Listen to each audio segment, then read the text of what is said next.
So the Dodge Daytona Charger EV, it appears to be worse than we could ever imagine with the issues that they're dealing with on these things. I'm going to share with you where to get the information. I'm going to share with you the information on what's going on. And the reason why I'm doing this is that my last video I shared with you all a little hack on a way to take advantage of the incredibly low lease deals on these Dodge Charger EVs to be able to get out of your cars, because it's rare that we find a car that's discounted so much that it allows for a massive amount of negative equity to be pumped in, tied to also incredibly cheap lease deals. So putting all that together, it felt like there was a perfect scenario for some of you that are really in trouble, just really upside down, to not only drop your payment, but end that debt cycle in a matter of 2 years on a very short-term lease.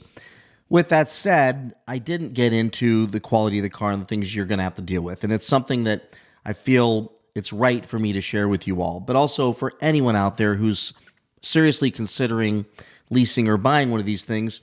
You need to know this information. I also want to share with you that in this last week and a half or so, in doing the research for my last video, to make sure that it actually makes real practical sense, I went and visited several dealerships. I didn't film. I left my camera in the car because I wanted to get a sincere idea on what it would take to be able to get one of these Daytona EVs at the ridiculously low prices that we're seeing advertised and marketed out there. As low as $359 a month with $4,000 down for a Scat Pack EV. As low as $49 a month we saw an ad about. $149, $199. We see all these things out there. What I'm finding in most cases, those deals were attached to the 2024s. That, of course, came out in 2025, and there's not as many of those out there. So I'm finding that the dealers are using that as a way to not give those great lease deals. And with that said, yes, some of the lease offers say 2024, and they also say they end on March 31st, which is a couple days from now. I do believe, based on there being almost 5,000 of these Daytonas out there for sale, that Dodge is going to have to bring back the lease deals. So if you're trying to get that deal, stay tuned. The deals, they're going to have to offer the deals. They're not going to be able to sell these cars. And with the continuous issues that people are dealing with, they're going to have even more trouble selling these cars. And I want you all to know what you're signing up for if you were to buy one. And I did have a few people ask me, were you serious about buying one or just wasting the dealer's time? If any one of these dealers would have simply said, yes, we will do the ad price, we will do the $4,000 down at $359 a month on a Scat Pack, even with 5,000 miles a year, I would have done the deal. I would have done the deal. I'm ready, willing, qualified, and able to do the deal. But what I found is going to these dealerships and talking to these salespeople on the phone is it's like brain damage. You can't get these people to give you a straight answer, and they're so conditioned to waste massive amounts of time taking the long way to get to the sale that even when they have somebody right in front of them saying, I will do the deal now, I will buy the car, I want it done, let's get it done in an hour, and boogie, they still can't get out of their own way, and they have to keep doing the bring a new sales manager in and all the stance. All I wanted was, can you do the deal that's advertised? If you can, let's do the deal. And even when I was texting with some of these folks, and even a few salespeople I've known, they've come back and said, oh no, it's not $359, it's now $650 or whatever it is. So that kills the deal. It doesn't make any sense at that point.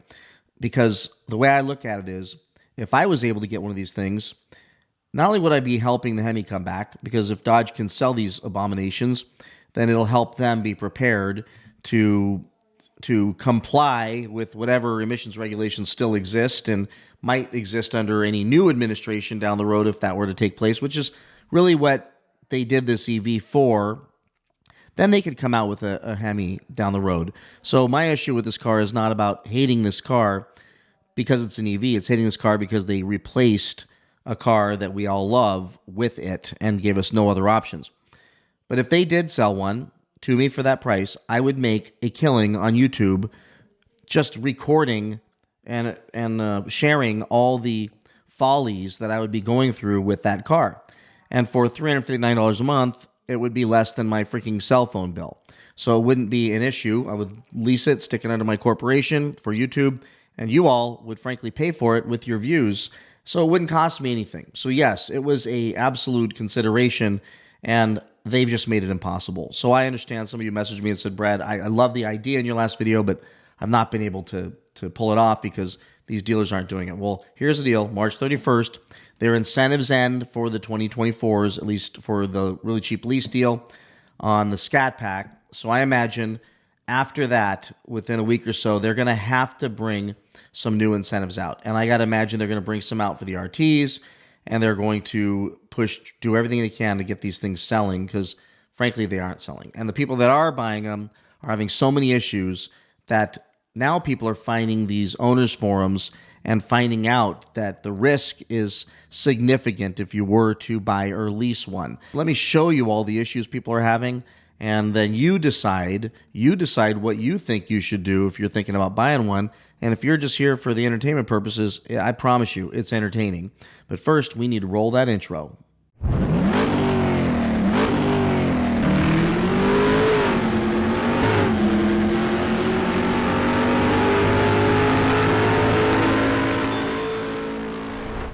All right, let's jump into the Daytona Owners Forum, and you can go here, DaytonaOwners.com. You want to see some entertainment? I mean, it's better than going and watching comedians on TikTok. You can go here and watch this stuff. Now, I don't like to revel in people's misery, but what I do like to see is that Dodge clearly, like we all said, launched this thing without fully vetting this car and making sure it was ready, and which is why it came so late. And even when it came late, they still delivered it with lots and lots of issues.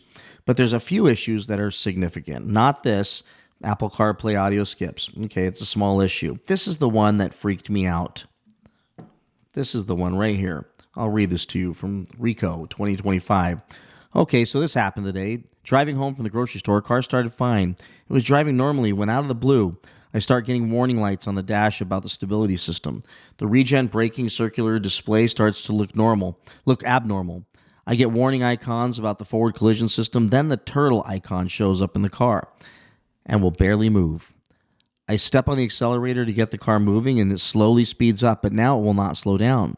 When I take my foot off the accelerator pedal, it actually keeps increasing in speed on its own. Now I have to use the brake to control the car from an uncontrolled acceleration.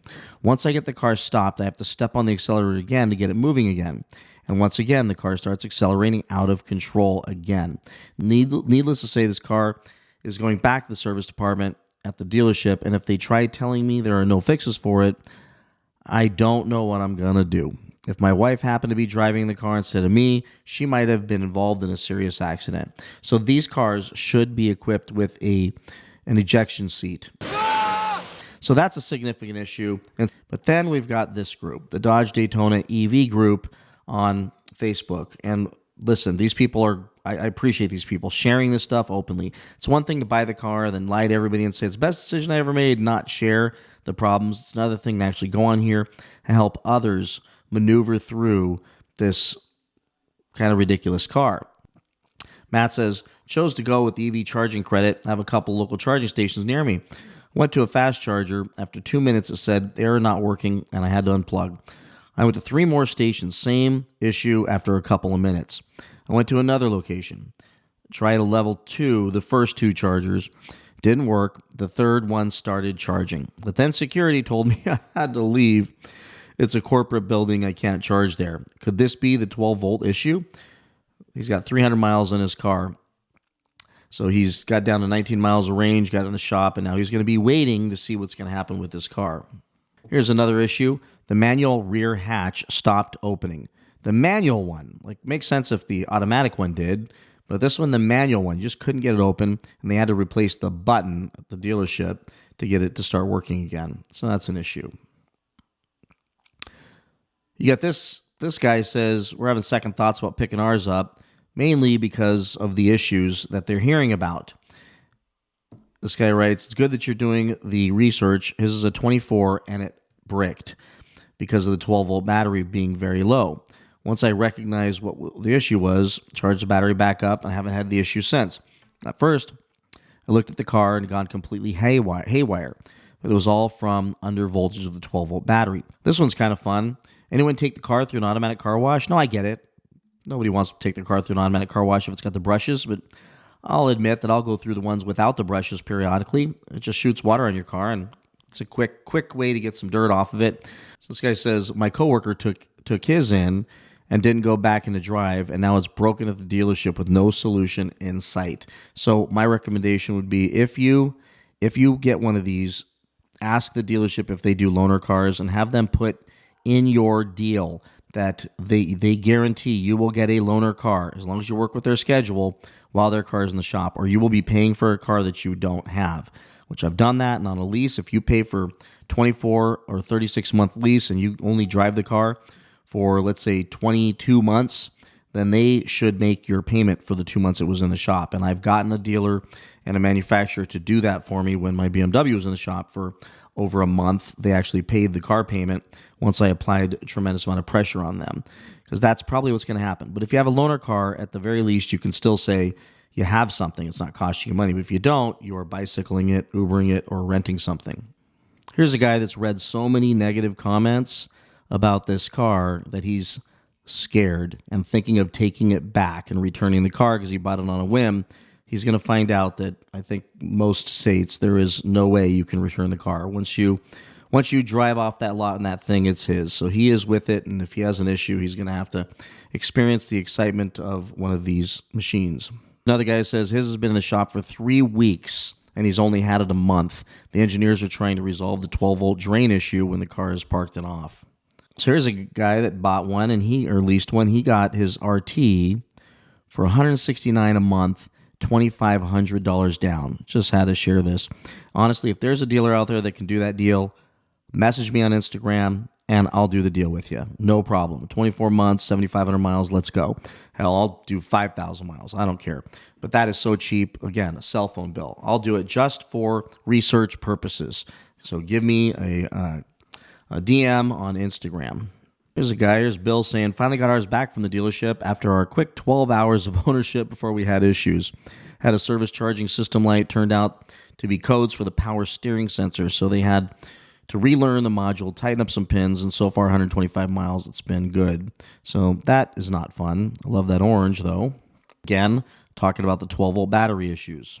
Here's another guy, Todd, had the 12-volt issue again as well. And he says, after unhooking the battery sensor and drove it to work, lots of meaningless low voltage codes, nothing profound. The jump point in the front was useless. Seemed unhooking the battery monitor may have been the trick to starting.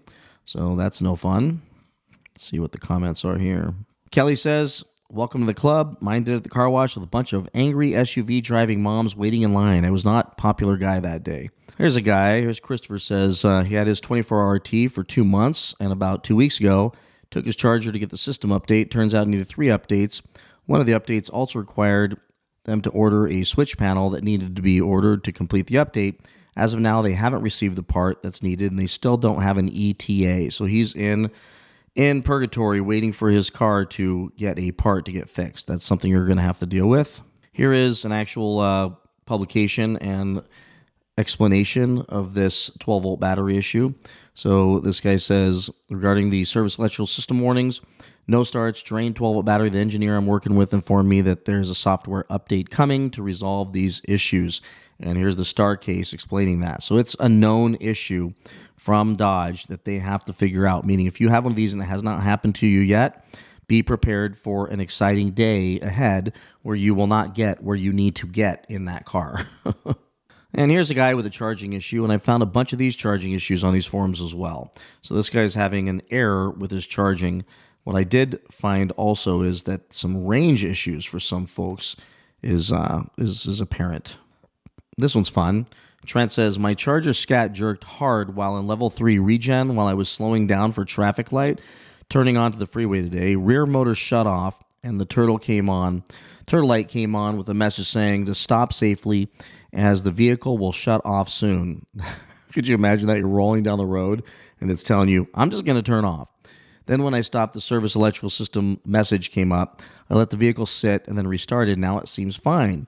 I wonder what's up. Only 430 miles on the car. Is it the 12-volt issue? Who knows?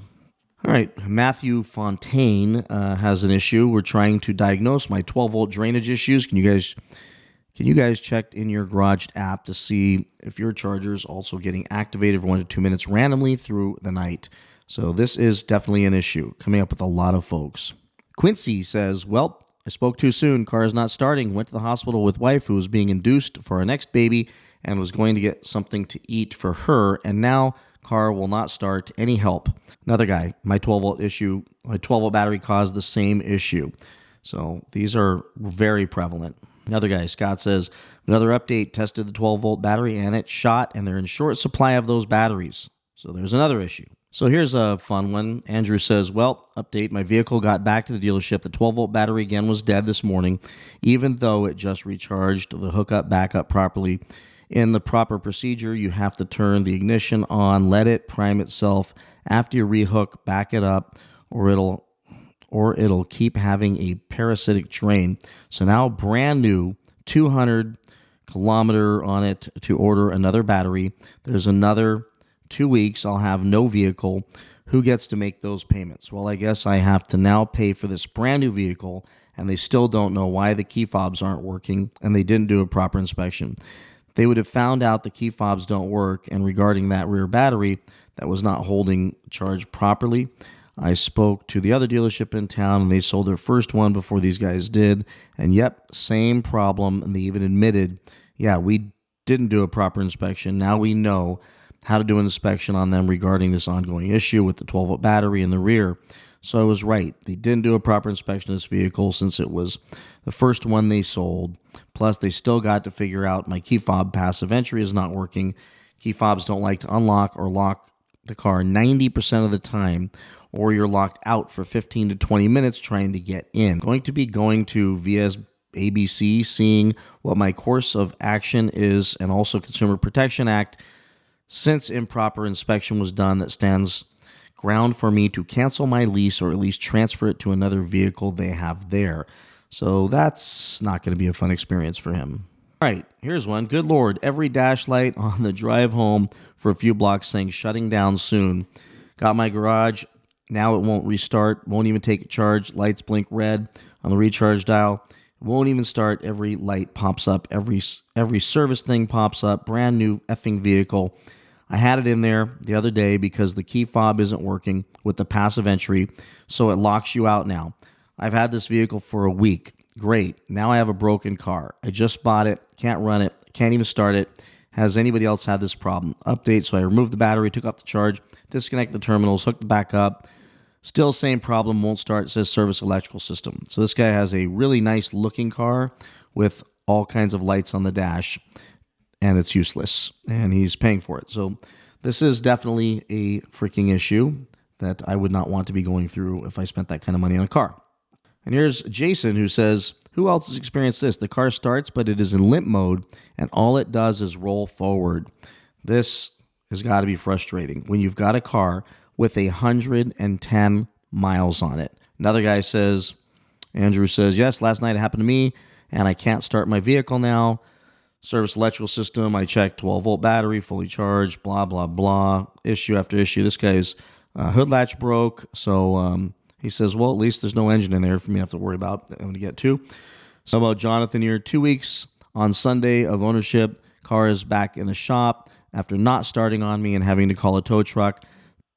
Picked it up on Tuesday after dropping it off on limp mode. It's been longer in the shop than I've had driven it. LOL. Like, I feel bad for these people. Like, I'm laughing, but I'm laughing with them just because this is insane. This is worse than any initial launch. I mean, you can go read this stuff. Go to these forums and read this stuff. It's just downright insane, no matter how you cut it. We'll end with this one. Sylvia just writes, my car wouldn't start. And there it is on the flatbed. And that's a problem. That's insane. And I think that's my thumbnail, folks. So Sylvia, I hope you get your issues solved. We can go and check and see if there's any updates to this. And it's all about the battery again. And Terrence talking about what happened to him on Sunday. This is a great story. I'll just share this one. We'll wrap up. Funny story. not so funny story that happened to me on Sunday. I went to a local car meet, Euro Sunday, to show my beautiful new car and show the sound. And I got in the car. And all the people are standing around waiting and taking pictures and gathering. And of course, at that very moment, the car would not start. Nothing, nada. So I stayed in the car pretending to be on a very important call, and I did not make any eye contact while I tried to start the car. Extremely embarrassed and frustrated. This lasted about 10 to 15 minutes till I finally pressed the start button, and voila, it started. Oh my goodness. I came out slightly sweaty, but extremely happy that it started. So long story short, it happened to me, but not sure why it happened. After that, it hasn't happened again. Sorry for the long story, but in the moment, it was not funny, but now it's kind of funny. Well, here's the deal, dude. It's likely to happen again. So stay tuned. Here we go. John Northrup, same thing happened to him. Folks, are you getting the point here? This just keeps on going. So go check out these groups if you want to learn about them, if you're even considering buying these things or leasing these things. Because I will tell you, there's risk involved. Make sure the dealer you get it from will give you a loaner, and make sure that at least you have the conversation with them that, listen, if I lease for 24 months and you end up having it for a month or 2 months, who's going to make that car payment? It might be worth having that conversation when you're actually doing the deal with them rather than later on. And I share this with you not to bash this car, but simply to let you all know this information's out there. So I went and found this information. I'm giving it to you all so you can simply watch a little bit longer video than normal, but at least hear about this thing. Am I saying not to lease one or buy one? If you do, just know going in, have your AAA ready, have your auto club ready, and make sure you let your boss know at your job that I bought a car that's going to likely make me not be able to show up to work on time periodically and at random moments. And probably the most important day that you're going to need me here is when it's going to decide to break on me, which is how the world works. So with that, everybody, let me know what you think about this thing, and comment below. Like and subscribe, and I'll see you in the next one. Bye-bye.